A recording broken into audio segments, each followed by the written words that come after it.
खुद ही को आजमाया है तो ये अंदाज आया। तुम में भी मैं हूँ शुद्ध प्लस पान मसाला। जब पशुओं को मिलेगा प्यार और मिल्को मोर पशु आहार तो दूध बहेगा, मुनाफा बढ़ेगा। मिल्को मोर पशु आहार। नमस्कार, आप देख रहे हैं लोकमंच न्यूज और मैं हूं आपके साथ सत्यम गौर। बुलेटिन की शुरुआत करेंगे अहम खबर के साथ। सबसे पहले बात करेंगे मध्य प्रदेश के अनूपपुर की, जहां पर आपको बताते चले कि सीईओ ऊषा किरण गुप्ता द्वारा मास्क लगाओ अभियान चलाया गया है और दुकानों में जा जाकर यह बताया गया है कि मास्क लगाइए, सांस और साथ ही सैनिटाइजर हाथ पर लगाइए। सैनिटाइजर हाथ पर लगाने के लिए भी सलाह दी गई है और तभी किसी व्यक्तियों को यहां पर सामान दीजिए, इस तरीके की सलाह दी गई है। और ये आपको तस्वीरें हम दिखा रहे हैं, यहां पर लोगों को मास्क लगाने के लिए प्रेरित किया गया है। जनपद में सीईओ ने बताया है कि दुकानदारों को होटल का और कुछ चालान ऐसे काटे गए हैं जो बिना मास्क लगाए हुए व्यापार कर रहे थे। दुकानदारों को समझाइश दी गई है कि जैसे उनका क्या संपर्क ज़्यादा रहता है जनता से, जैसे किराने की दुकान है, पान की दुकान है और जैसे कि सब्जी की दुकान। हमने उनको यही बोला है कि आप स्वयं भी मास्क लगा के रखें, सैनिटाइजर का उपयोग करें, समय समय में हाथ धोते रहें और जो उनके ग्राहक आ रहे हैं उनको भी वो बिना मास्क के सामान न दें, उनको भी मास्क लगाने के लिए प्रोत्साहित करें, जिससे क्या है हम संक्रमण में थोड़ा सा कमी ला। चलिए खबरों में आगे बढ़ेंगे, बात करेंगे उत्तराखंड के पौड़ी गढ़वाल की। पौड़ी गढ़वाल के श्रीनगर के पहाड़ों में लगातार गुलदार सड़कों और गांव के नजदीक आने से ग्रामीणों में गुलदार का भय दिखाई दे रहा है। गुलदार द्वारा लगातार ग्रामीणों और मवेशियों पर हमला करने की घटनाएं लगातार आती रहती हैं और अभी गुलदार द्वारा सड़कों पर 2 पहिया वाहन के सवार हमारी ऊपर भी यहां पर हमला किया गया है, लेकिन अभी तक शासन प्रशासन द्वारा इन गुलदारों से निजात दिलाने के लिए कोई भी ठोस कदम नहीं उठाया गया है। शनिवार को दोपहर में एसएसपी फायरिंग रेंज श्रीनगर धोबी घाट पर 2 गुलदार खुलेआम सड़क पर घूमते हुए दिखाई दिए हैं। यह पहला वाकया नहीं है जब गुलदार जंगलों से निकलकर सड़क पर रुक कर रहे हों। चलिए अगली खबर का रुख करेंगे हरिद्वार से। अगली खबर सामने निकल कर आ रही है। हरिद्वार के रोशनाबाद नर्सिंग कॉलेज में छात्र छात्राओं समेत स्टाफ की कोरोना जांच के आंकड़ों में हरिद्वार स्वास्थ्य विभाग की नींद उड़ गई है। और आपको बताते चले कि रोशनाबाद स्थित राजकीय कॉलेज ऑफ नर्सिंग के छात्र छात्राओं समेत स्टाफ के 90 से अधिक लोग कोरोना पॉजिटिव पाए गए हैं। हरिद्वार स्वास्थ्य विभाग के सूत्रों के अनुसार नर्सिंग कॉलेज के 150 से अधिक छात्र छात्राओं और स्टाफ की कोरोना जांच की गई थी, जिसमें से 90 से अधिक लोग कोरोना पॉजिटिव पाए गए हैं। रोशनाबाद स्थित राजकीय स्कूल ऑफ नर्सिंग कॉलेज में छात्र छात्राओं समेत स्टाफ की कोरोना जांच 4 दिन पहले स्वास्थ्य विभाग ने की थी। सूत्रों के अनुसार राजकीय कॉलेज के 90 से अधिक छात्र छात्राएं कोरोना पॉजिटिव पाई गई हैं। चलिए इंदौर का रुख करेंगे मध्य प्रदेश के। आपको बताते चले कि इंदौर में 2 दिन पहले एटीएम स्पा सेंटर की आड़ में यहां पर आपको बताते चले कि जिस्म फरोशी का धंधा करने वाली 10 लड़कियां और 8 लड़कों को पुलिस ने संदिग्ध हालत में पकड़ा है, जिसमें से थाईलैंड की 7 लड़कियां थीं। इसमें पूछताछ में चौंकाने वाले खुलासे हुए हैं। इन लड़कियों ने अपना जेंडर चेंज करा कर रखा है और 4 लड़कियों के पासपोर्ट में जेंडर मेल मिला है और 3 लड़कियों के पासपोर्ट की जानकारी जुटाई जा रही है। मैडम एक स्पा सेंटर पे छापामार कार्रवाई की थी, कितने आरोपी वहाँ पे गिरफ्तार हुए, क्या स्टेटस? एटम स्पा पे कार्रवाई की थी क्राइम ब्रांच और महिला थाने की टीम ने मिलकर, और उसमें 18 आरोपी हैं, जिसमें से 10 महिलाएं हैं, 8 पुरुष हैं। और उसमें 10 महिलाओं में 7 महिलाएं थाईलैंड की हैं। उनका वीज़ा पासपोर्ट और वीज़ा दोनों ही थाईलैंड का है और उसमें से हम लोग को मैक्सिमम के पासपोर्ट भी मिल गए हैं। लेकिन 2 महिलाएं ऐसी हैं जिनके कुछ समय पहले लसूड़िया थाने का कोई प्रकरण बना था और उनका कहना यह है कि हमारे पासपोर्ट वहां पर जमा है, न्यायालय में जमा है। चलिए खबरों में आगे बढ़ेंगे। लाल कुआं में लगेगा विशाल बाबा जी दरबार और भजनों के साथ झांकियों का आयोजन किया जाएगा। यह अंबेडकर नगर वार्ड नंबर का एक स्थित अंबेडकर पार्क में बालाजी सेवा संघ लाल कुआं द्वारा आयोजित विशाल बालाजी दरबार लगाया जाएगा, जिसमें झारखंड से कलाकार श्वेता अग्रवाल और ऊधम सिंह नगर के रुद्रपुर से कलाकार अमन सवारिया सहित शुभम इंटरनेशनल ग्रुप दिल्ली द्वारा बालाजी के भजनों का गुणगान करेंगे। महोत्सव लाल कुआं विधानसभा में बनाया जा रहा है, जहां बालाजी महाराज की शोभा यात्रा नरूला पेट्रोल पंप से अम्बेडकर पार्क तक निकाली गई है, जिसको भव्य बनाया गया है यहाँ के भक्तगणों द्वारा। हमें बहुत सहयोग मिला यहाँ की जनता का, हर किसी का। और रात शाम को 5 बजे श्री बालाजी महाराज का विशाल दरबार, भव्य दरबार अम्बेडकर पार्क में सजाया जाएगा, जहाँ के भाल के कलाकार आकर बालाजी महाराज का गुणगान करेंगे। साथ में इस वातावरण को श्री बालाजी महाराज के भक्तगण भक्तिमय बना देंगे। पूरी व्यवस्था है हर चीज की, जो कोरोना की गाइडलाइन है सरकार द्वारा, उस गाइडलाइन को निभाया जाएगा।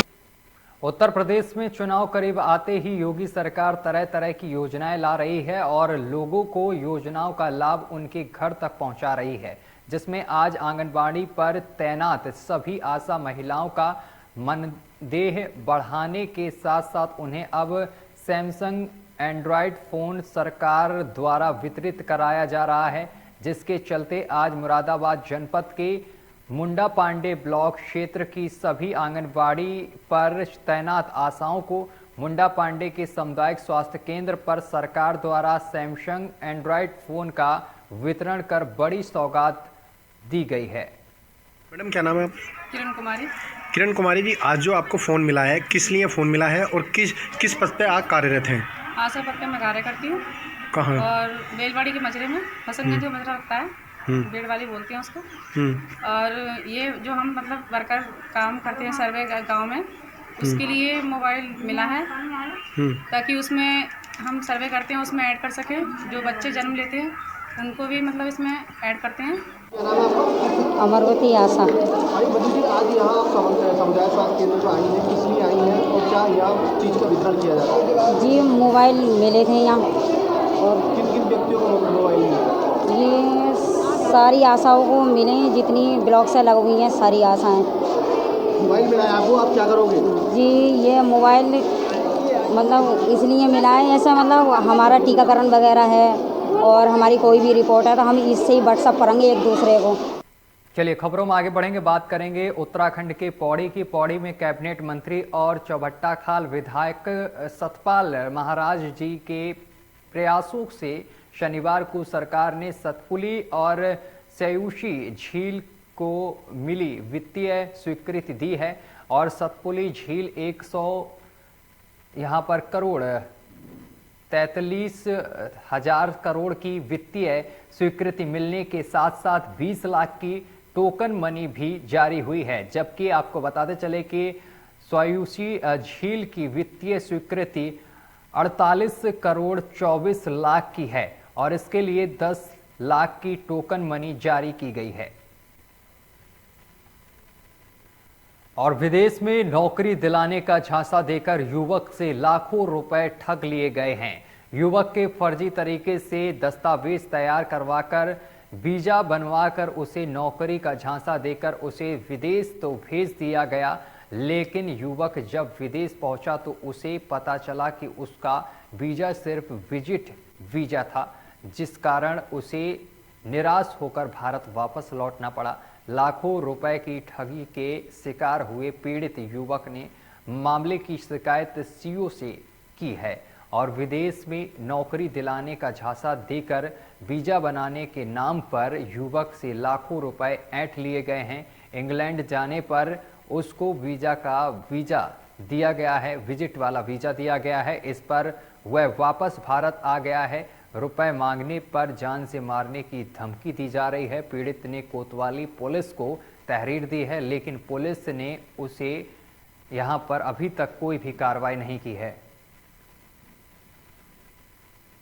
चलिए अगली खबर का रुख करेंगे। AIMIM पार्टी के चीफ असदुद्दीन ओवैसी आपको बताते चले कि शोषित वांछित समाज सम्मेलन को संबोधित करने अमरौली विधानसभा क्षेत्र के साहबाजपुर कल्ला गांव पहुंचे हैं और वहीं आपको बताते चले कि ओवैसी ने जनसभा को संबोधित किया है। इस दौरान असदुद्दीन ओवैसी मंच से संबोधन के दौरान समाजवादी पार्टी और कांग्रेस पर पूरी तरीके से आक्रामक दिखाई दिए हैं। वहीं ओवैसी ने मंच से संबोधन के दौरान बीजेपी और सपा पर भी हमला बोलते हुए सपने में भगवान राम और कृष्ण के आने को लेकर चुटकी ली है।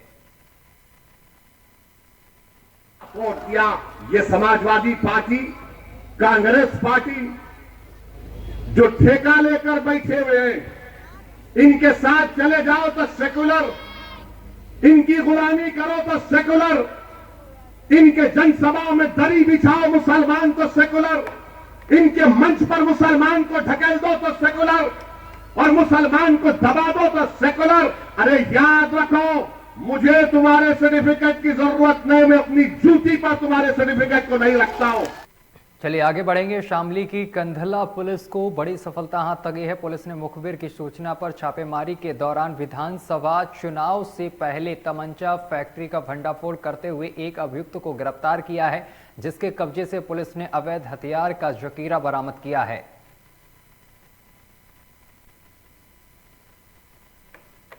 थाना कांधला पुलिस के द्वारा जो अवैध शस्त्र बनाने वाले हैं उनके विरुद्ध अच्छी कार्यवाही करते हुए और इनके द्वारा कल दिनांक 6 जनवरी को मोहल्ला रायजादगान के रहने वाले अमित के खेत से एक व्यक्ति को अवैध रूप से तमंचा बनाते हुए गिरफ्तार किया है और उसके पास से लगभग 10 तमंचे जो बने हुए हैं वो बरामद। राजकीय मेडिकल कॉलेज श्रीनगर में सालों से कार्यरत 400 से अधिक संविदा और दैनिक कर्मचारियों को सरकार और मेडिकल कॉलेज प्रशासन उसमें कुछ बिंदुओं पर सहमति बनी थी। एक बार फिर से गरमा गया है। आक्रोशित कर्मचारियों ने मेडिकल कॉलेज के प्रशासनिक भवन के समीप खड़े होकर विरोध प्रदर्शन किया है। इस संबंध में कर्मचारियों ने कॉलेज प्रशासन से भी वार्ता की है, लेकिन कोई सकारात्मक आश्वासन न मिलने पर कर्मचारियों ने कार्य बहिष्कार की चेतावनी भी दे डाली है। दरअसल महानिदेशक चिकित्सा शिक्षा निर्देशालय देहरादून द्वारा 15 दिसंबर को राजकीय मेडिकल कॉलेज को एक पत्र भेज मेडिकल कॉलेज और नर्सिंग कॉलेजों में मानव संसाधन की पूर्ति के लिए वित्तीय भार व्यय भार के संबंध में रिपोर्ट देने को कहा गया था। मेडिकल कॉलेज के प्राचार्य द्वारा 6 जनवरी को जैसे ही महानिदेशक को मेडिकल कॉलेज के अधिकारियों व कर्मचारियों के बारे में पूरी रिपोर्ट बनाकर भेजी गई, वैसे ही शुक्रवार को कर्मचारियों का पारा चढ़ गया और कर्मचारियों ने कॉलेज प्रशासन और सरकार के खिलाफ नारेबाजी शुरू कर दी। बिंदु था कर्मचारियों का और कुछ पदों पर सम्मानजनक वेतन वृद्धि की बात चल रही थी। इसी बीच कल 6 तारीख को हमें मालूम चला है कि जो हमारे जिन पदों पे हम लोग काम कर रहे हैं संस्थान में, उन पदों को आउटसोर्स किया जा रहा है। तो हमारा जो आक्रोश आज यही है कि 12 साल का जो हमने यहाँ सेवा दी है उसका प्रतिफल आप हमें ठेके में जो है नियुक्त करके देना चाह रहे हैं, ये हमारा आक्रोश है। और अगर हम ये जानना चाहते हैं सरकार से कि अगर वास्तव में आपकी ये स्थिति है कि आपको कर्मचारी को ठेके में देना है तो कल से ही आप ठेका ओपन कर दीजिए। देखिए हम लोगों का जो है हमारे यहाँ कर्मचारी 10-12 साल से काम कर रहे हैं, तो उनकी कई चीज़ें शासन प्रोसेस में है, कई चीज़ें जो है उनको शंका है कि जो है कहीं हमें जो है किसी और उसमें तो नहीं कर रहे। उनकी शंका का समाधान यह है कि जो भी प्रोसेस आ रही है वो हमारे जो नए कॉलेजेज हैं प्राथमिकता से उन्हीं के लिए है ये, और किसी भी तरह की शंका समाधान करने की कोई आवश्यकता नहीं है। और अगली खबर उन्नाव से सामने निकल कर आ रही है। बहुजन समाजवादी पार्टी के जन समूह को देखकर प्रशासन और सत्ताधारी नेताओं के पसीने छूट गए हैं। बसपा प्रत्याशी देवेंद्र सिंह के रोड शो को पुलिस प्रशासन ने दल बल के साथ रोका है। बसपा प्रत्याशी देवेंद्र सिंह माखी के विधानसभा सीट से दावेदारी करने से राजनीतिक के यहाँ पर आपको बताते चले कि सरमाओं के समीकरण धराशाही होते हुए दिखाई पड़ रहे हैं।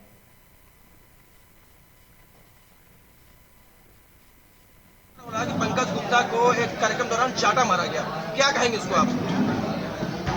देखिए, जनता जब नकार देती है तो ये तो एक छोटा सा हास्यास्पद चाटा था। तो चांटों से तो मारे ही जाओगे। जनता के बीच में जब काम नहीं करोगे, लोगों के बीच में उनके सुख दुख में उनके शामिल नहीं होना है, तुमको अनैतिक काम करने हैं, तुमको प्रॉपर्टी लूटनी है, तुमको खनन के काम करने हैं, तुमको पैसे का बंदरबांट करना है, तुम्हारे पास जो निधि आई है उसको तुमको कमीशन खोरी पे उसको देना है। जिस तरीके से तुमने विकास कार्य किए हैं, जनता उसका जवाब दे रही है। प्रदेश में जैसे जैसे चुनाव नजदीक आ रहे हैं और चुनाव को लेकर के सभी दल अपना अपना दमखम झोंकने का प्रयास कर रहे हैं, वहीं उन्नाव जनपद सदर सीट यानी कि 165 से जहां भाजपा विधायक पंकज गुप्ता है, वहीं बसपा से प्रत्याशी जो चुने उतारे गए मैदान देवेंद्र सिंह पूर्व जिला सदस्य, जो कि उनको आज अपना शक्ति प्रदर्शन करना था, लेकिन प्रशासन ने ना तो कोई प्रोटोकॉल दिखाया, ना ही कोई आचार संहिता का नियम दिखाया, ना कोई धारा 144 के कागज दिखाया। बिना किसी वजह से उनको सख्त प्रदर्शन करने से यानी कि जनसंपर्क करने से, रोड शो निकालने से और वंचित कर दिया। हमारे साथ में वो प्रत्याशी भी हैं और लोग भी हैं जो कि बसपा प्रत्याशी हैं और उनमें आक्रोश भी है। हम जानना चाहेंगे भैया, आज आप सख्त प्रदर्शन करना चाह रहे थे, आपको किसने रोका, क्यों रोका? पहले तो एसओ साहब अपनी गाड़ियाँ लेकर आए यहाँ पर और उन्होंने बोला कि धारा 144 लग गई है और अधिसूचना लगने वाली, इसलिए आप लोग नहीं निकल सकते। अरे उनका भविष्य की बात कर रहे हैं ना, लगने वाली अभी लगी तो नहीं है। हमने पेपर देने के लिए उनसे बोला कि अगर कोई आपके पास ऑथेंटिक पेपर है आप दिखा सकते हैं, कुछ रोकने के लिए बोला गया तो दिखाइए, उस पर वो मौन रहे।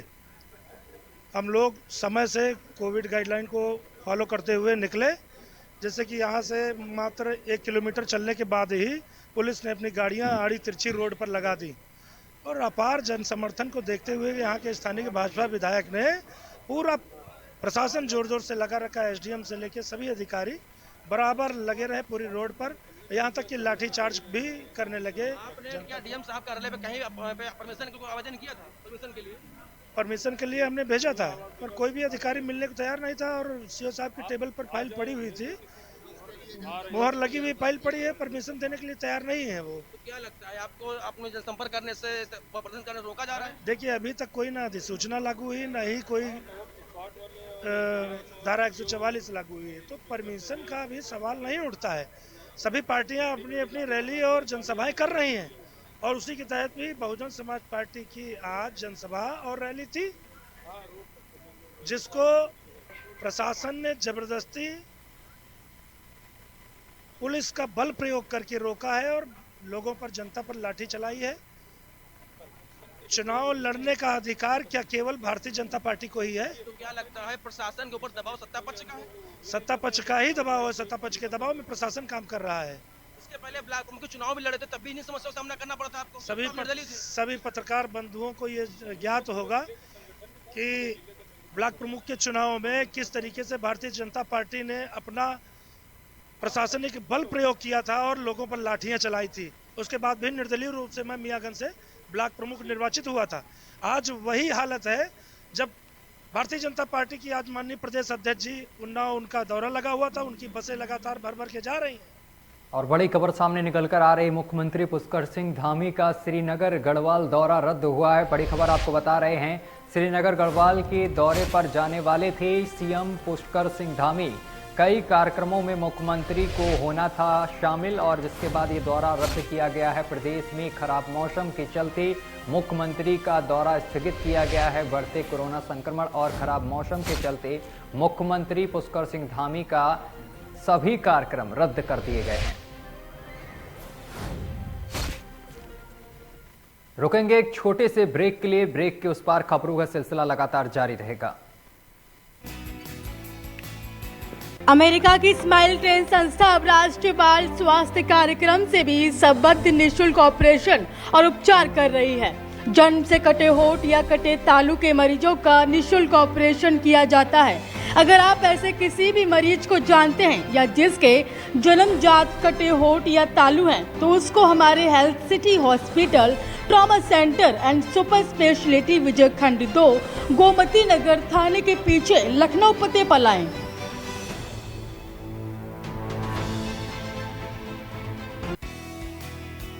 रज्जू भैया सैनिक विद्या मंदिर, गांव खंडवाया, तहसील शिकारपुर, जिला बुलंदशहर आपका स्वागत करता है।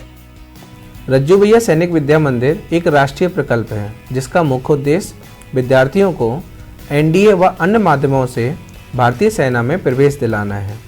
भारतीय सेना में अपने बच्चों का उज्जवल भविष्य बनाने के लिए रज्जू भैया सैनिक विद्या मंदिर में प्रवेश दिलाएं। प्रवेश प्रक्रिया प्रारंभ हो चुकी है। 31 दिसंबर 2021 तक रजिस्ट्रेशन किए जा सकते हैं तथा लिखित परीक्षा 16 जनवरी 2022 को होगी।